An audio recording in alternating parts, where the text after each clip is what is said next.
Bom dia, bom dia. Estamos iniciando aqui mais um devocional, estudando a palavra de Deus. Eu sou Wagner Ismael Lemes e esse é o devocional da manhã no livro de Provérbios. Nós estamos extraindo então de dentro do livro de Provérbios, lições relacionadas à prosperidade espiritual, prosperidade financeira e prosperidade familiar ou prosperidade na família, E graças a Deus por você que tem me acompanhado aqui. Alguns conseguem, outros não, todos os dias, mas você que tem me acompanhado aqui, eu tenho certeza de que está sendo edificado. Então nós estamos de segunda a sexta-feira, às 6 horas da manhã o vídeo já fica disponível, você pode assistir a hora que ficar melhor para você, mas com certeza, quando você estuda e lê a palavra do Senhor, você é transformado. E o livro de Provérbios é um manual de prosperidade, de sucesso, e quando a gente fala de prosperidade, a gente está falando de paz, de tranquilidade. Então, se você quer ter paz no coração e tranquilidade, tendo muito dinheiro, tendo pouco dinheiro, tendo aquilo que você quer ou não, se você tem paz no coração, você é uma pessoa próspera, você é uma pessoa abençoada. Então, o livro de Provérbios é um livro recheado de conselhos relacionados a essa questão, tá bom? Então, hoje nós vamos ler o capítulo 9, onde a gente tem aqui, na verdade, uma comparação entre o chamado da sabedoria e o chamado da insensatez. As duas nos chamam, a sabedoria está clamando, a gente viu ontem a respeito disso.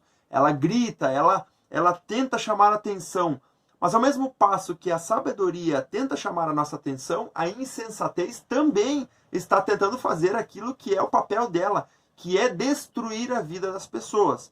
A pessoa que é insensata, ela acaba indo para a morte, como a gente vai ver hoje.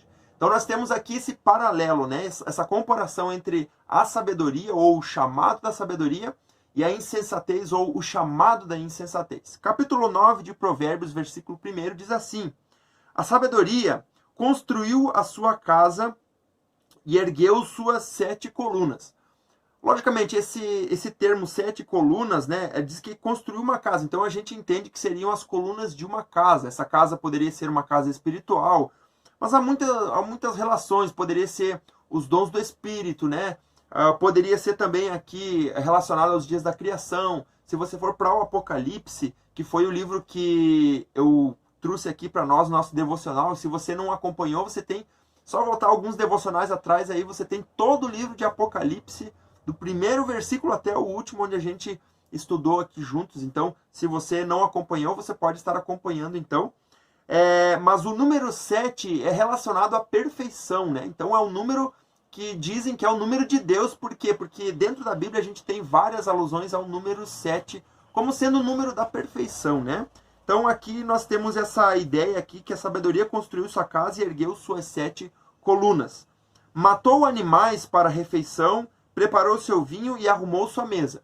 Aqui, na verdade, a sabedoria estava promovendo uma festa de alegria, de comunhão, uma festa que seria algo para abençoar a vida das pessoas. Então a sabedoria estava preparando tudo.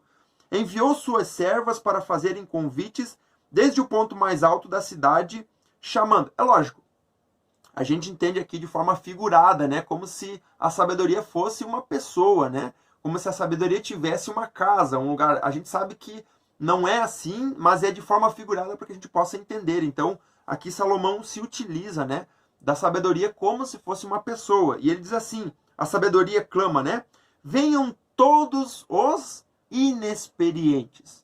Lembra que a gente adquire experiência quando a gente conhece algo e a gente põe em prática aquilo que a gente conheceu. Então a gente adquire a experiência. E a experiência, então, várias experiências, transmite para nós sabedoria. Só que aqui ela está chamando aqueles que não têm experiência. Ou seja, aquelas pessoas que conhecem alguma coisa, têm a informação, são aconselhadas, mas não colocam em prática. Essas são as pessoas que não têm experiência, os inexperientes. Então, a sabedoria está chamando esse tipo de pessoa. Aos que não têm bom senso, ela diz. O que é bom senso? É equilíbrio, você saber julgar as coisas da forma correta.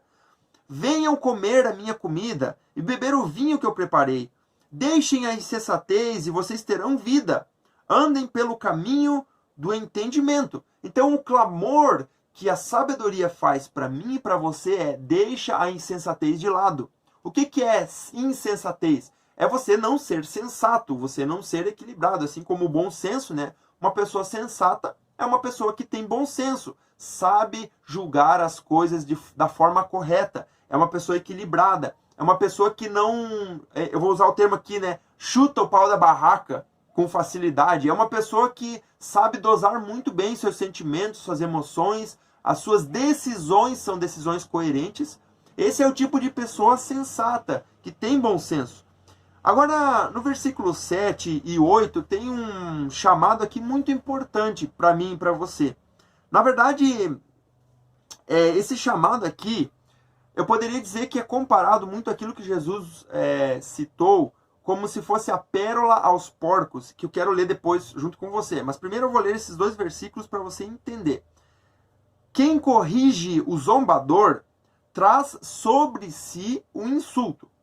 Olha bem, se você quer corrigir uma pessoa que está errada, você traz para você o insulto, ou seja, aquilo que ela está fazendo. Quem repreende o ímpio mancha o próprio nome.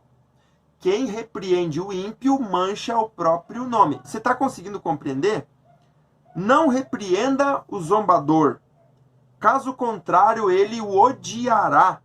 Repreenda o sábio e ele o amará. Na verdade, esses 2 versículos juntos, tá? Eles são uma referência muito semelhante àquilo que o próprio Jesus ele deixou lá em Mateus, no capítulo 7, no versículo 6, que é um conselho relacionado a isso. Muitas vezes a gente quer que o ímpio, aquele zombador, aquela pessoa que está falando bobagem, que ele se converta do nada. A realidade é essa. A gente quer que ele seja aquilo que nós somos. Mas muitas vezes a gente está colocando pérolas aos porcos, ou dando pérolas aos porcos, como Jesus mesmo disse lá em Mateus capítulo 7, versículo 6. Não deem o que é sagrado aos cães, nem atirem suas pérolas aos porcos. Caso contrário, estes a pisarão, e aqueles, voltando-se contra vocês, os despedaçarão. Então, se nós compararmos esses 2 versículos de Provérbios com o conselho do próprio Jesus, a gente entende que muitas vezes a gente ficar insistindo numa coisa que não vai dar resultado é perda de tempo. A gente não está falando aqui que o evangelizar não é o melhor dizendo, a insistência no evangelizar não é o correto, não é isso. A questão é que muitas vezes a gente está insistindo numa coisa que não vai dar resultado porque a pessoa não quer. A gente pode muito entender, uma pessoa que zomba, ela vai receber o seu castigo. O zombador vai receber o seu castigo. E o que o texto está dizendo é que quem corrige o zombador traz sobre si um insulto. Ou seja, a pessoa acaba absorvendo a carga daquela pessoa, né? E quem repreende o ímpio mancha seu próprio nome. Não repreenda o zombador, caso contrário ele odiará. E aí então, muito pelo contrário, se você repreender o sábio, ele o amará. Por quê? Porque o zombador não tem sabedoria. Simples assim.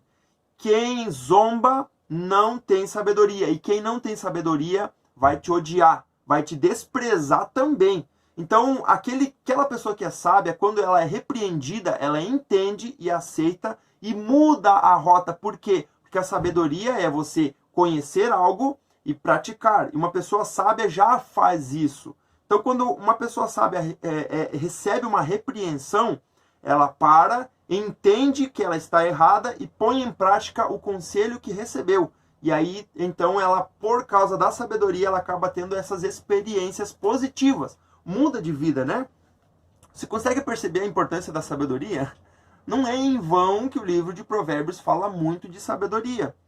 Instrua o homem sábio e ele será ainda mais sábio. Então acumula sabedoria. Sabedoria em cima de sabedoria. Se um sábio é repreendido, ele vai aceitar a repreensão, vai mudar a rota, vai colocar em prática o que recebeu e vai adquirir mais sabedoria. Por isso que esse texto nos diz isso, que o homem sábio, quando ele é instruído, ele se torna mais sábio. Ensine o homem justo e ele aumentará o seu saber. O temor do Senhor é um princípio da sabedoria e o conhecimento do santo é entendimento, pois por seu intermédio seus dias serão multiplicados e o tempo da sua vida se prolongará.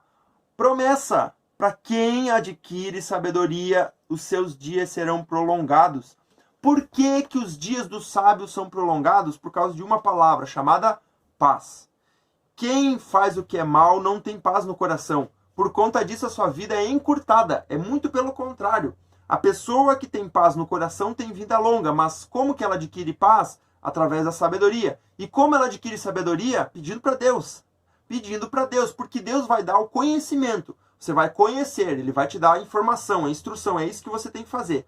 Se você colocar em prática, você vai adquirir experiência. E aí, adquirindo várias experiências, aí você tem sabedoria. Porque a sabedoria, ela vem do próprio Deus. Porque a instrução, o conhecimento vem de Deus. Então, você consegue entender que a pessoa que adquire sabedoria vive mais, tem vida em paz e por isso vive mais? Se você for sábio, o benefício será seu. Se for zombador, sofrerá as consequências. Quem zomba sofre as consequências. Por isso que não adianta muitas vezes você ficar empurrando ela abaixo no zombador, porque ele já tomou a sua decisão. Ele não quer ser sábio e a falta de sabedoria vai ter o seu próprio prejuízo, a sua consequência. A insensatez, aí agora ele começa a falar sobre a insensatez. Então, a sabedoria estava clamando, chamando as pessoas para virem à sua festa de alegria. Lá do outro lado, a insensatez também estava preparando a sua festa e chamando as pessoas. Mas olha a diferença aqui, ó. A insensatez é pura exibição, sedução e ignorância. Sentada à porta da sua casa, no ponto mais alto da cidade, ela clama aos que passam por ali, seguindo o seu caminho. E ela diz assim: venham todos os inexperientes. Olha que detalhe interessante. A sabedoria, no versículo 4 aqui, diz: venham todos os inexperientes. E a insensatez, no versículo 16, diz: venham todos os inexperientes. Ou seja, as duas estão clamando para quem? Para os inexperientes. Só que a insensatez não chama para transformar. Ela chama para derrubar de vez aquele que é insensato. Ao passo que a sabedoria chama para transformar a vida do inexperiente, né? E aos que não têm bom senso, ela diz: a água roubada é doce, e o pão que se come escondido é saboroso. Ao que nós damos nome a isso? Pecado. E o pecado é uma ilusão. O pecado, ele é cometido porque a gente se ilude com as coisas, acha que aquilo que nós entendemos como bom vai nos satisfazer. Ao passo que a sabedoria nos diz que não, aquilo não vai fazer bem, aí a gente vai lá e faz e comete o quê? Pecado. Então, a água roubada é doce e o pão que se come escondido é saboroso. Por quê? Porque é uma ilusão que a insensatez proporciona para aqueles que dão ouvidos a ela. Mas eles nem imaginam que ali estão os espíritos dos mortos, que os seus convidados estão nas profundezas da sepultura. Todos aqueles que fazem parte da festa da insensatez já estão na sepultura, já estão na cova, já estão destruídos. Então nós temos uma escolha, ou sabedoria ou insensatez. Qual das duas vozes você vai dar ouvido? É uma escolha sua nessa manhã. Sabedoria ou insensatez? Você já sabe qual o caminho das duas. Então, pese muito bem na balança a tua decisão, tá bom? Graças a Deus. Vamos orar nessa manhã e agradecer ao nosso Deus. Se você pode, feche teus olhos e oremos. Pai, obrigado por essa manhã, pela tua palavra. Obrigado, Senhor, porque nós temos essa opção de escolha, Pai. Nós, de coração, escolhemos a sabedoria e não a insensatez, porque a gente sabe que a insensatez nos leva para a morte, para a destruição, ao passo que a sabedoria nos prolonga a vida, nos traz paz e alegria no coração. Senhor, nos ajuda, Senhor, a tomar as decisões corretas em todos os momentos da nossa vida com sabedoria. Vem sobre nós com teu Espírito, Pai, nos direciona, no nome de Jesus, ó Pai. Abençoa cada um que está me assistindo, me ouvindo nessa manhã. Guarda o coração de cada um, livre de todo mal, dá graça, sabedoria e discernimento. Em nome de Jesus é minha oração nessa manhã. E eu te agradeço. Amém e amém. Graças a Deus, que Deus abençoe tua vida. Retornamos agora na segunda-feira, então. E eu espero você para nós continuarmos, então, a leitura do livro de Provérbios. Deixe teu comentário. O que Deus tem falado com você? Eu sei que Deus tem falado alguma coisa especial no teu coração. Coloque aqui embaixo. Né? Coloque ali. O que Deus tem falado? Põe o teu testemunho para a gente saber aquilo que Deus está fazendo através do livro de Provérbios na tua vida. Amém? Se inscreve no canal se você ainda não fez isso. E eu vou deixar o link aqui do meu site também. Você pode entrar ali e conhecer um pouquinho mais do meu trabalho. E com certeza você será abençoado. Amanhã, aliás, segunda-feira, então, retornamos aqui com o nosso devocional. E eu espero você um ótimo final de semana e que Deus te abençoe. Até lá!